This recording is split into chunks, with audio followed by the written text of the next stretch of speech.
I never thought I'd star in a neighborhood drama wilder than a Hollywood movie.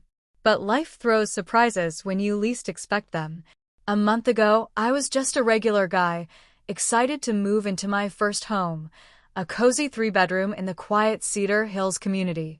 Now, I'm sitting on a pile of security footage that could fuel a TV show, with a former HOA president facing serious charges and neighbors calling me their hero. Let me take you back to that crazy Tuesday morning when Margaret Wilson crashed her Lexus into my garage and tried to blame me. Get ready, this story of HOA bullying, betrayal, and justice is crazier than any gossip you've heard. It was moving day, and I'd just carried the last box from the U-Haul when a loud crunch of metal on metal rang out. I ran to my garage and found a silver Lexus SUV, its front bumper smashed into my Mustang, parked neatly inside my garage. Behind the wheel was a woman in her late 50s, her sleek blonde bob as sharp as her glare. She rolled down her window and, before I could say a word, let loose. "Move your car. It's blocking the community road." I was stunned. My Mustang was fully inside my garage, nowhere near the street by my property. I'd saved for years to buy this house, and within hours of moving in, someone had wrecked my car. "Ma'am, my car's in my garage," I said, staying calm despite my pounding heart. "You drove onto my property and hit my vehicle." I pulled out my phone to take pictures, a deep dent in the Mustang's door and scratches across its bright red paint. At least $3,000 in damage. Her face turned red as she stepped out, clutching a fancy purse like a shield. "Do you know who I am?" she snapped, her voice loud enough to startle nearby dogs. "I'm Margaret Wilson, president of the Cedar Hills HOA. I've lived here 20 years, and your garage breaks our rules." She pointed at my standard 2-car garage, just like every other on the street.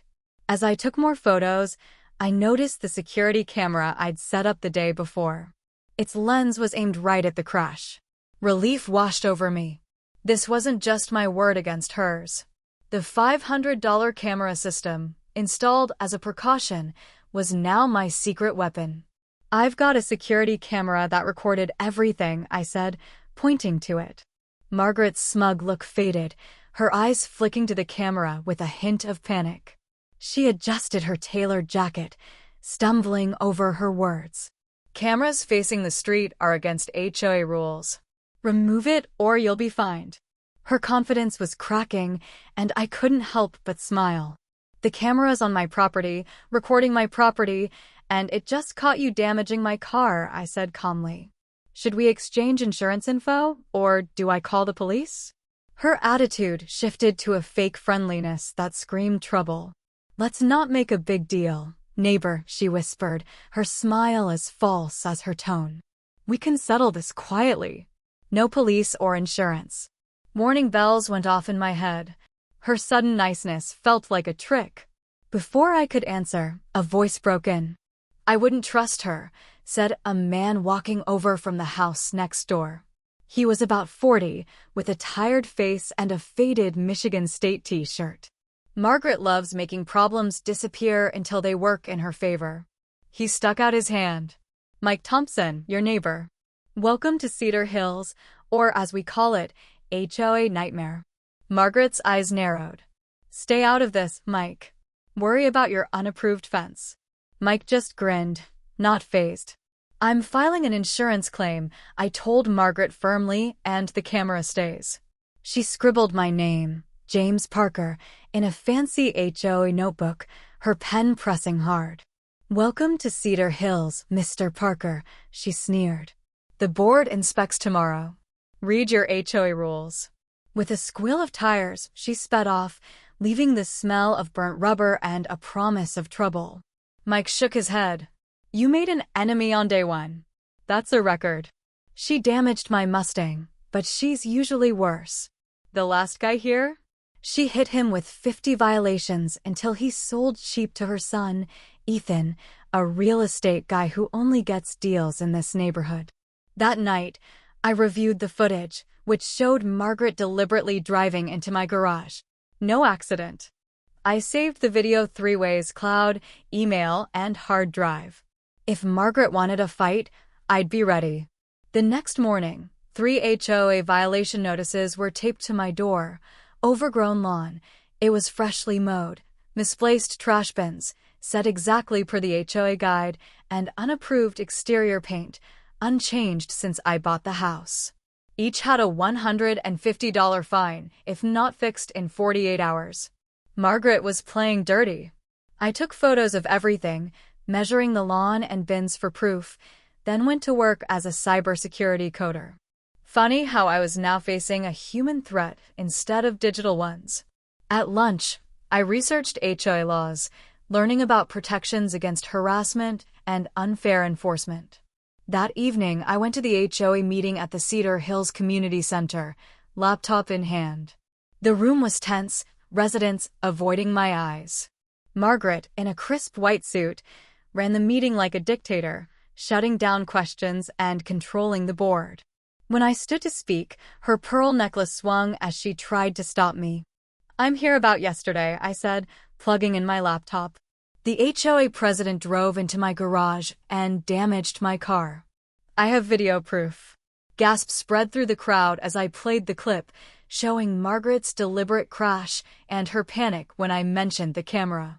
Silence followed, then Margaret laughed. "That video's fake. My brakes failed, and his driveway's too wide anyway." Her lie was bold, but most residents stayed quiet, used to her control. Only Mike nodded in support. As the meeting ended, a woman with red hair slipped me a note with a phone number. "I'm Sarah Davis, HOA secretary," she whispered. "Call me. I can help." Later, Ethan Wilson, Margaret's son, approached me by my car, all slick suit and strong cologne. "James Parker. I'm Ethan. Heard you're having trouble. My mom's tough, but I can buy your house for $350,000 cash. Quick sale." I blinked. I'd paid $500,000 weeks ago. "Market's tricky, and those violations add up," he said, handing me a business card. "Think about it." His smile was a warning, not an offer.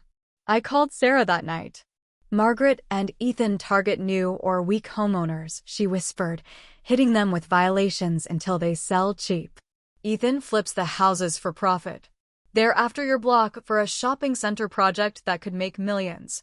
My brother, Mayor Thomas Davis, stepped back from the vote, but Margaret's working with the building inspector, Paul Carter, for kickbacks.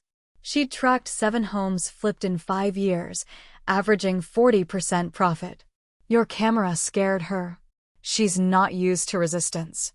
I took a week off work to dig deeper. I met John Miller, my home's previous owner, who described Margaret's endless citations, mailbox color, early trash cans, even a fake water heater leak. He sold to Ethan at a loss, later learning about the development. I added cameras around my property, spending another $1,000. On night 3, my phone pinged at 2 a.m. Margaret, dressed in black, was spraying my lawn with chemicals, probably to kill it for another violation. Her face, caught in the security light, was cold and focused. I called the police, but she was gone when Officer Ramirez arrived. He watched the footage, sighing. "Trespassing, but without damage, it's weak. Margaret's got friends, including my chief. Look into the development. Lincoln County or state officials might help." With Sarah's help, I found HOA records showing Margaret funneled contracts to her sister's landscaping company and Ethan's friend's fake security patrol, ripping off residents. I contacted other victims. Mary Evans, a widow, faced fines for memorial wind chimes. The Garcia family got 36 citations for their kids' playtime noise. All lived in the development's eastern block. Mike hosted a secret meeting at his house, where 12 residents, including retired lawyer William Stone, planned next steps. William suggested a no-confidence vote, but we needed 60% of homeowners. Mary, a former actress, proposed a sting. She'd trick Ethan into admitting the scheme, recorded legally with William's device. Mary invited Ethan over, pretending to consider selling her key corner lot. We watched live from Mike's house as Ethan offered $280,000 below market, saying violations would worsen if she refused. "My mom and I want this area for the shopping center," he bragged. The council votes next month, and Mom's got Paul Carter locked in. Sell now, or eminent domain will ruin you. The recording was perfect. That night, my cameras caught Margaret scattering banned lawn ornaments and trash at Mike's house, taking photos for fake violations. I took the evidence, videos, Ethan's recording, HOA records, to Lincoln County Detective Robert Hayes, a tough veteran outside Margaret's influence. He was shocked. "This is huge. We've had complaints, but nothing this solid. You're a target now." Ethan, spooked, called me, spilling that Margaret kept records in a safe, combo 23-17-42, and offering to testify to save himself. "Nobody says no to Mom," he said. "But I'm not going down for her." Detective Hayes raided Margaret's and Ethan's homes and Paul's office, finding documents detailing the $50 million development scam. Ethan and Paul took plea deals, exposing 2 corrupt council members and a judge. That night, my cameras caught Margaret breaking into my house, smashing my office equipment to destroy evidence. Unknown to her, everything was backed up in the cloud. Detective Hayes arrested her mid-rampage, charging her with burglary, vandalism, fraud, and more. Ethan, there at the time, confessed everything, unable to face her. "You betrayed me," Margaret screamed as they cuffed her. "I made you." The fallout was massive. Margaret got 3 years in prison. Ethan lost his real estate license and got probation. Paul was banned from public office. The HOA was overhauled, with Mike as president, replacing Margaret's rules with fair ones. The shopping center plan died. My house, a historic 1960s design, couldn't be demolished, stopping the project. A park took its place, backed by Mayor Thomas Davis, cleared of any wrongdoing. Victims, including John Miller, won a lawsuit recovering their losses. A year later, Cedar Hills held a barbecue at the new park.